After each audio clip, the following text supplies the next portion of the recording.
Next, we're going to explore another area of innovative technology that I'm sure a lot of folks in the audience here today are interested in, and that's crypto. Next up to discuss NFTs and the Metaverse, we have Maggie Su, a partner of Andreessen Horowitz crypto fund, to the stage, along with Daniel Alegre from Yuga, Emily Yang from Shibuya, and Aleksander Larsen from Sky Mavis.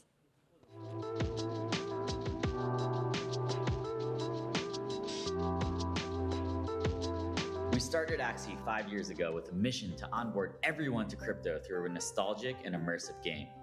Along the way, we realized that the tools and infrastructure we needed to make our dream reality hadn't been built yet.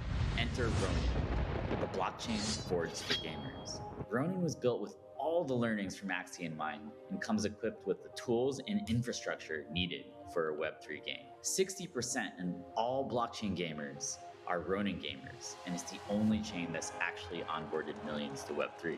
We've started to onboard the best and brightest gaming studios to build on Ronin, so join our digital nation and let's build together.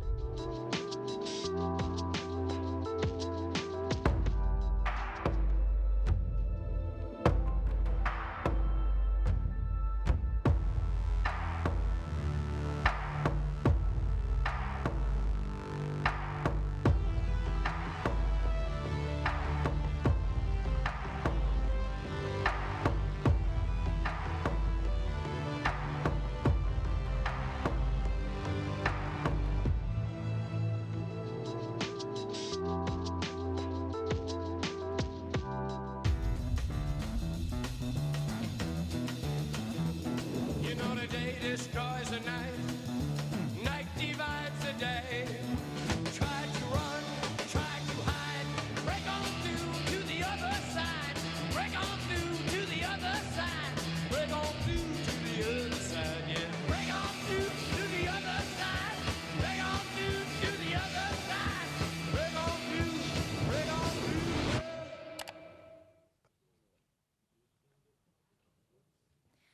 Please welcome Ms. Su, Mr. Alegre, Ms. Yang, and Mr. Larsen.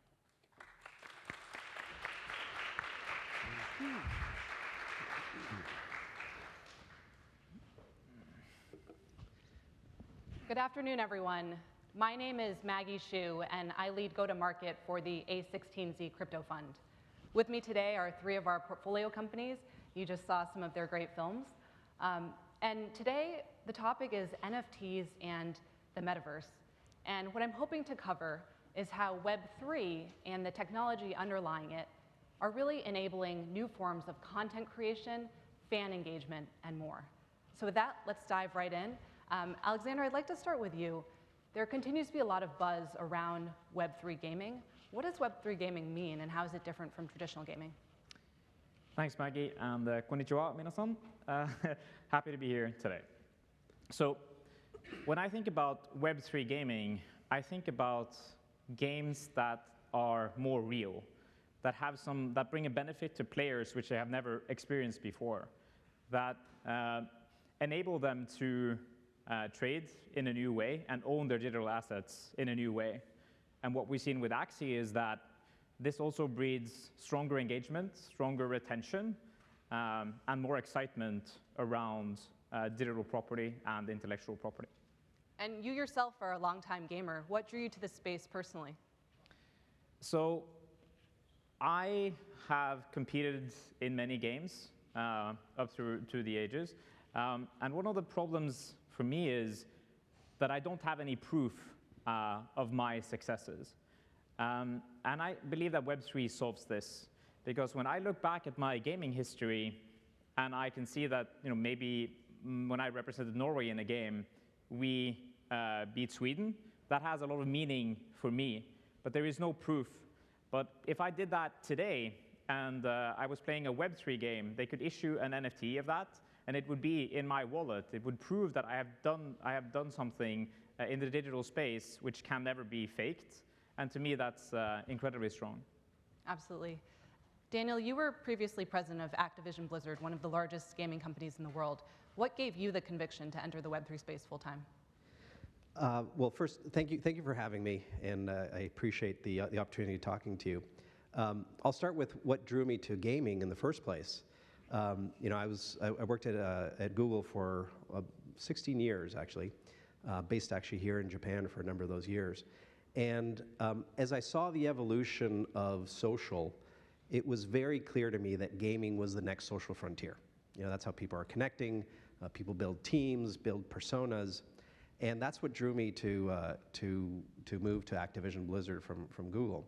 But once I was at Activision, you know, even though we have some of the largest games, World of Warcraft, Overwatch, I think World of Warcraft was mentioned in the last panel, Call of Duty, the problem that I saw in gaming was twofold. One, that people's social identity, because if it is a social platform, we're still tied to the specific game. And that's a problem, right? If you really want to connect with your team and port your persona, you need to have a social layer to it. And games weren't really set up for that. And then second, I think what Aleksander was talking about, whether you're a player or whether you're an influencer, being part of the economy of a game is the natural progression of gaming. So both in terms of owning your identity and be able to have an interoperable experience in game, and second, from an influencer or a player perspective, be able to participate in the economy of a game, it was clear that Web3 was going to fundamentally transform gaming. And Emily, you actually did a stint at Blizzard as well before becoming a prominent NFT artist. What was that aha moment for you? Yeah, so my story, well, thank you for having me here. My story is more from the creator's perspective, and I was a digital artist, you know, working in post-production, and at Blizzard was my last office job. And when my contract ended at Blizzard, I wasn't able to line up another job, and so I was unemployed for over a year. And so it was really sort of searching for a job and alternative ways to make money. Initially, I started publishing my artwork on Instagram, but as a digital artist, there was no way to monetize my work. And then, so when I discovered NFTs, that was really the aha moment, because it opened up an opportunity for me to actually sell my work and connect with people who are interested in becoming my collectors. And ever since, it's been, you know, an unending journey of learning about this wonderful new technology that enables many opportunities for digital artists. Yeah, I think in this future state, our digital identity becomes more and more important, and how that identity ports or moves from world to world. So Daniel, I'd love to hear more about the other side metaverse that we saw, the vision behind it, the roadmap, and how identity fits in. Mm-hmm. Well, first, one of the fundamental things that we're doing at Yuga is we're really upending how IP works. You know, the traditional model for IP is that a creator of IP holds the IP and only licenses it in certain specific areas.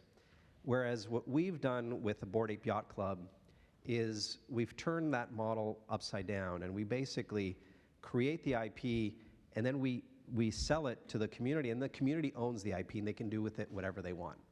And that means that they could build restaurants with the IP that they have, or sell water, or, you know, have an apparel company. And that concept of community-based IP creation is the natural evolution of user-generated content, where IP is now owned by the community, they personalize it, and then the entrepreneurship takes over, and they start building businesses on top of it. So what we're doing with Other Side, and what you saw there, is we're taking that community-based IP, where our holders are so passionate about what they can do and what we've been able to do together in building the brand value, and creating a metaverse platform where holders can come, join, participate, interact socially. It's that social layer I was talking about, and then create new ways of engagement and new evolution. And I think that is a new era of not only IP and community, which we've done with the NFT, but also metaverse connection and really bringing Web3 to life. I mean, it's really incredible to see the creativity of the community. I haven't had a chance to check out the burger chain yet, but I've been meaning to go if you guys are around, or any, you know, the bottled water. It's just all the different iterations of that IP is great. Aleksander, your title, Axie Infinity, is one of the most successful Web3 games ever. How do you think about expanding that success to the Ronin ecosystem? And can you share more about what Ronin is? Sure. So I think for context here, as I'm sure many maybe of you don't know too much about Axie, is our players have traded game assets or NFTs for over $4 billion between each other. We have our own marketplace where we take 4.25% of that as a cut, as a part of the revenue. So when we look back at how things started out with the vision of how it would become, it was very unclear. We started building Axie because we wanted to create a game that we wanted to play. And over time, it became clear that there is a lot of stuff that needs to be built to ship these type of games. And when I say these type of games, I mean Web3 games with real digital economies to make them scale. And what this enables is game developers who want to work with us, they can take advantage of everything that we've learned over these past 6 years, whether it be go-to-market, whether it be token economy design, advisory, or even kind of building their first 1,000 true fans, which is what a lot of game developers are struggling with right now. So that's kind of been the vision for Ronin and the platform, the Sky Mavis platform, for quite some time.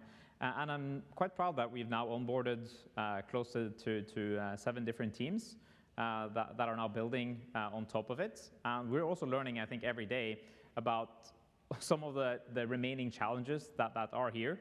And I think the idea here is that if we really need to understand the problems well ourselves before we can solve them for someone else. And that's usually how we look at iterating at Sky Mavis. Yeah, I'm hearing this theme of kind of this new wave of content creation, new type of content creation. Emily, how does Shibuya work, and why were you yourself as a content creator drawn towards that format? So I think coming from the creator background, there's a lot of hoops that a creator and barriers that creators often have to jump through, especially in the field of entertainment and film. So Hollywood, I think, has been very bureaucratic, and so our mission at Shibuya is to change the way that content is created, consumed, and owned, and basically leverage the playing field just lower the barrier to entry for film entertainment creation, and so we can leverage blockchain and also AI technology to help creators more easily source funding for their creations, as well as make content faster. And it's named Shibuya because Shibuya Crossing is one of the most famous intersections in the world, and there's high human traffic and a lot of different screens with different content. That's great. Did you have a chance to visit Shibuya when you were here?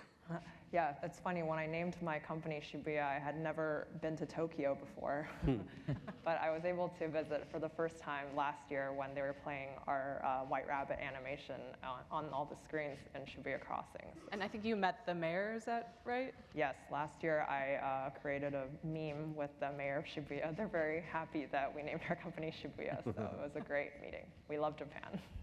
I know we just have a few minutes left, but to close, we're in Japan today. We have a Japanese audience here. I'd love to hear from each of you about the role that the Japanese consumer can play in each of your respective ecosystems. Maybe Daniel, starting with you. Yeah, sure. The communities that we have, which is CryptoPunks, MeBits, and the Bored Ape Yacht Club, have very, very strong communities here in Japan. And it's amazing to see the amount of passion, and I mentioned entrepreneurship, that exists from our holders who want to create businesses. We have the Made by Apes businesses where over 900 of our ape holders have actually created their own separate businesses. It's a little bit like YouTube in the early days, where it decentralized, to your point, content creation, and then just new businesses occurred. That's what's happening in our space. So not only do we have really strong holders, but from an artistry and innovation perspective, Japan is tremendous.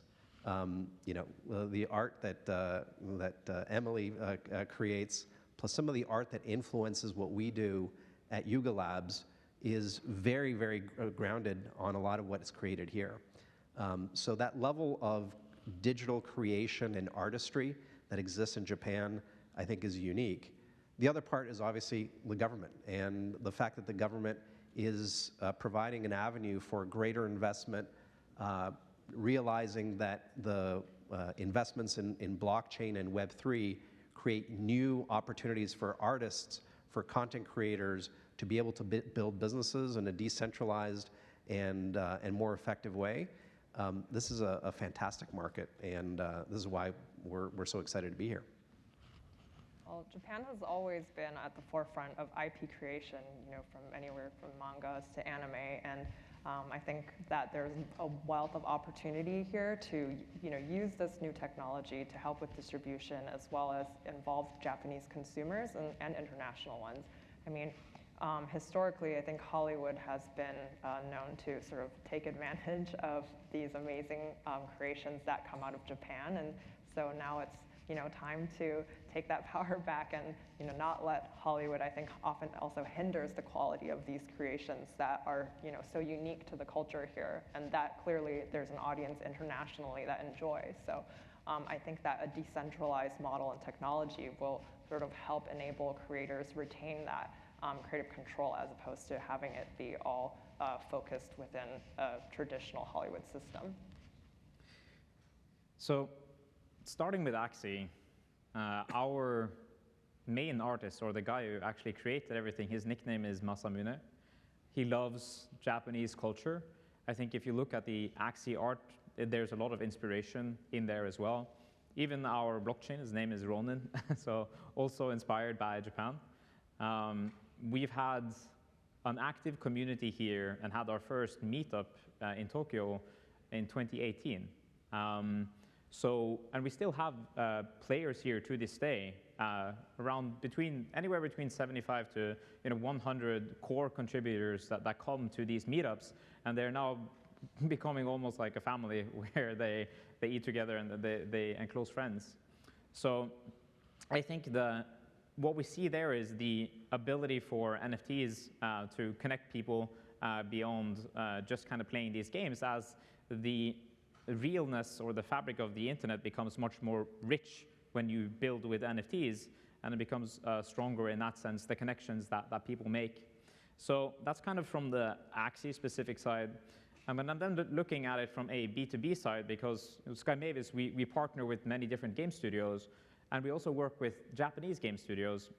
I see a lot of interest, and I see a lot of excitement around what's happening with NFTs, and especially when you look at the numbers that Axie were able to put up at such an early stage. So if you consider the numbers from a user perspective, at max we had maybe 2.7 million daily active players, which in the grand scheme of things is not that massive.